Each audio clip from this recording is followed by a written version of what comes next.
నమస్తే భగవన్ దేవ దత్తాత్రేయ జగత్ప్రభో సర్వబాధా ప్రశమనం కురు శాంతిం ప్రయచ్చమే.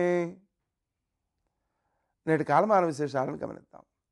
స్వస్తి శ్రీ చంద్రమాన కరణామ సంవత్సరం దక్షిణాయనం హేమంత ఋతువు మార్గశిర మాసం శుక్లపక్షం గురువారం.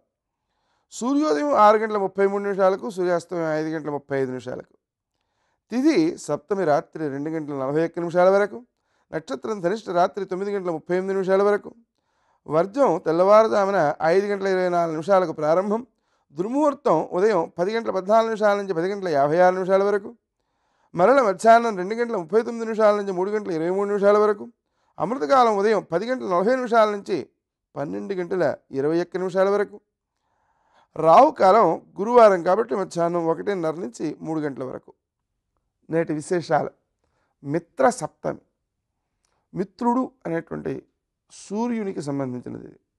సూర్యుడిని ఆరాధించడం ద్వారా వ్యక్తిలో జ్ఞానము వృద్ధి చెందుతుంది.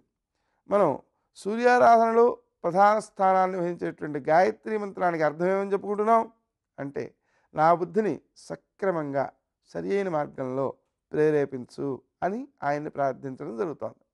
కాబట్టి తప్పనిసరిగా సూర్యనారాయణమూర్తికి సంబంధించిన ఆరాధన చేయాలి, ఆయన్ని ప్రార్థించాలి, పూజించాలి. అదేవిధంగా ఒక పూట భోజనం చేయటం మొదలైనటువంటి ఆచరణలు చేయాలి. అలాగే సూర్య నమస్కారాలు చేయాలి.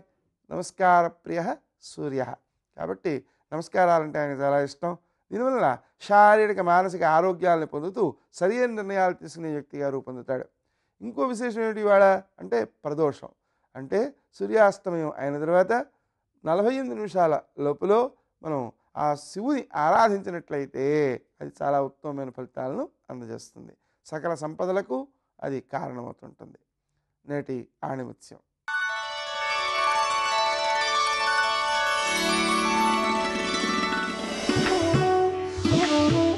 నమ్మకం అన్నిటికన్నా విలువైన ఆస్తి.